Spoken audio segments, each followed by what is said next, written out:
बंधुगण नमस्कार। आज आमर ये लीगल टॉक चैनल को आपण मानक स्वागत। आज आम आलोचना करवा एनआई एक्ट उपरे negotiable instrument act. Negotiable instrument act रे बहुत गुड़ाए लिटिगेशन कोर्ट मानक थाए एवं दैनंदिन जीवन यापन रे गुड़ाए एनआई एक्ट रे केस गुड़ाक फाइल होतवार आम देखुचु। एनआई एक्ट कौन एवं यह कौ दिगरे विशेषकरी यार कार्यकारिता होची से विषय रे आपण माने निहाती जानिबार दरकार। जने जदि कौनसी आपण पाखरु पैसा नहीं एवं ताकू सुझिबा पई तार डेथ रिकवरी पई जदि चेक देइछंती एवं से चेक दला परे पेमेंट हेई पारे नहीं ताहले एनआई एक्ट रे आपण तांको नारे केस करी पैसा आनी परिबे।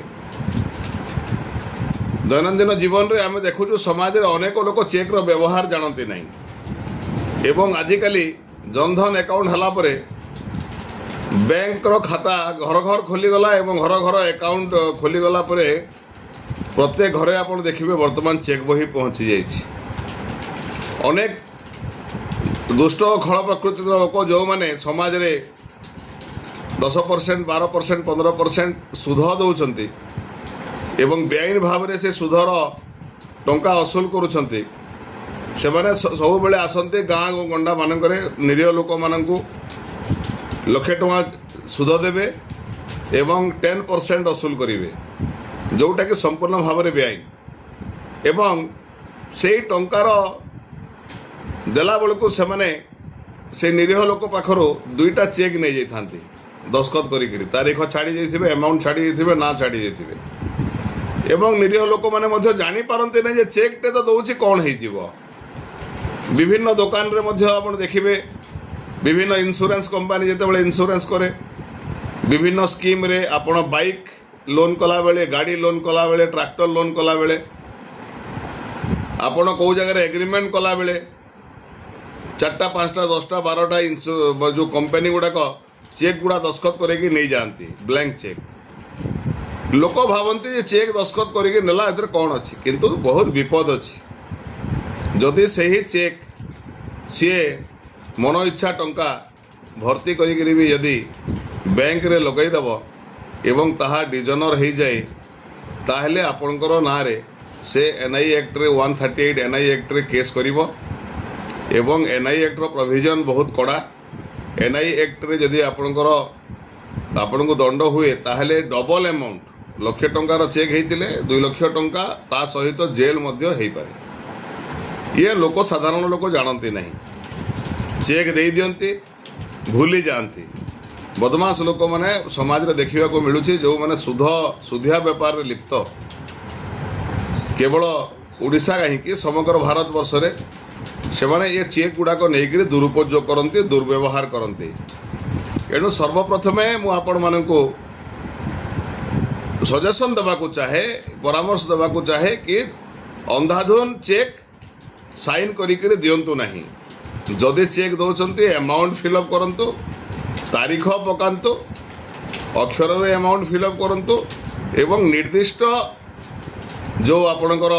ऋण रही निर्दिष्ट ऋण उपर निर्दिष्ट टंका फिलअप करिकरी दियंतु। जेतेबेले आपण ऋण परिशोध करुछंती चेक टाको ताठारु मागी आनंतु नहेले से आगामी दिन में ताको मिसयूज करिवार मध्य संभावना रही। 138 एनआई एक्ट रे जदि जनक नारे केस हुए ताहले आईन एते कड़ा जे जहाँ पाखरे चेक अच्छी जदि से आपंकर दस्खत अच्छी प्रथम पर्यायर कोर्ट प्रिजम्पशन नेबे कोर्ट चिंता करिवे जे आपणकर चेक तांको पाखको गला माने आपण तांकर पैसा निश्चित भाव में लगी थिले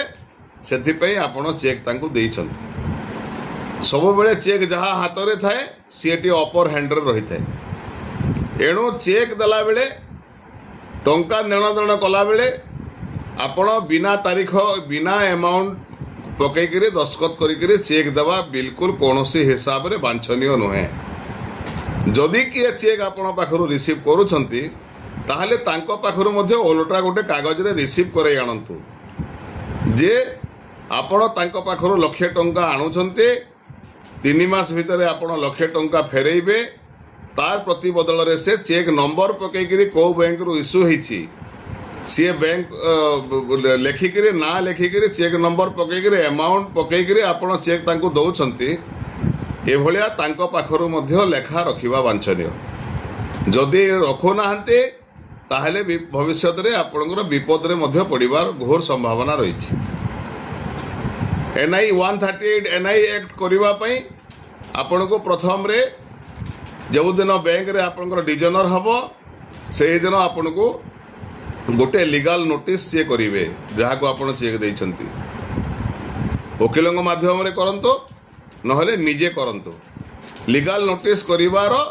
ଅତ୍ୟନ୍ତ ଆବଶ୍ୟକତା ଅଛି ନହେଲେ କେସ୍ ହେଇପାରିବନି ଯେଉଁଦିନ ବହୁତ ଲୋକ ଆମେ ଦେଖୁଛୁ ରେଜିଷ୍ଟ୍ରି ଏଡ଼ିରେ ଚିଠି ପାଇଲା ପରେ ସେମାନେ ନୀରବ ରହିଯାଆନ୍ତି କିନ୍ତୁ ଯଦି ସେ ନୋଟିସ୍ ଆପଣ ପାଉଛନ୍ତି ଲିଗାଲ ନୋଟିସ୍ ଆପଣ ପାଉଛନ୍ତି ତାହେଲେ ତୁରନ୍ତ ଯଦି ଆପଣ ତାଙ୍କୁ ପଇସା ଦେବାର ନାହିଁ କି ସେ କୌଣସି ଟଙ୍କା ଲାଗିନାହାନ୍ତି କି ସେ ଆପଣଙ୍କର ଚେକ୍କୁ ଦୁର୍ବ୍ୟବହାର କରିଛନ୍ତି ତୁରନ୍ତ ଆପଣ ତାଙ୍କୁ ରିଭୁଟାଲ ନୋଟିସ୍ ଫେରାନ୍ତୁ ରିଟର୍ଣ୍ଣ କରନ୍ତୁ ମନା କରନ୍ତୁ ଯେ ଇଏ ଚେକ୍ ମୁଁ କୌଣସି ଟଙ୍କା ଆପଣଙ୍କୁ ଫେରାଇବା ପାଇଁ ମୋର ନାହିଁ ଯେଉଁ ଟଙ୍କା ମୁଁ ଆଣିଥିଲି ସେ ଟଙ୍କା ଦେଇସାରିଛି କିମ୍ବା ମୁଁ 80,000 ଟଙ୍କା ଆଣିଥିଲି 80,000 ଟଙ୍କା ଫେରାଇ ସାରିଛି ଆଉ ଟଙ୍କା ମୋର ଦେବାର ନାହିଁ ଅମୁକ ଅମୁକ ଲୋକଙ୍କ ସାମ୍ନାରେ ମୁଁ ଟଙ୍କା ଦେଇସାରିଛି ଅମୁକ ଆକାଉଣ୍ଟରେ ମୁଁ ଟଙ୍କା ଟ୍ରାନ୍ସଫର କରିସାରିଛି ଅମୁକ ନମ୍ବରର ପେ ଫୋନ୍ ଗୁଗୁଲ ପେରେ ମୁଁ ପଇସା ଫେରାଇ ସାରିଛି ଏଣୁ ଆପଣ ସେ ଚେକ୍କୁ ଦୁର୍ବ୍ୟବହାର କରୁଛନ୍ତି ଏଭଳିଆ ଲେଖିକିରି ଆପଣ ତାଙ୍କୁ ତୁରନ୍ତ ରେଜିଷ୍ଟ୍ରି ପୋଷ୍ଟରେ ଆପଣ ନୋଟିସ୍ ଦେବା ବାଞ୍ଛନୀୟ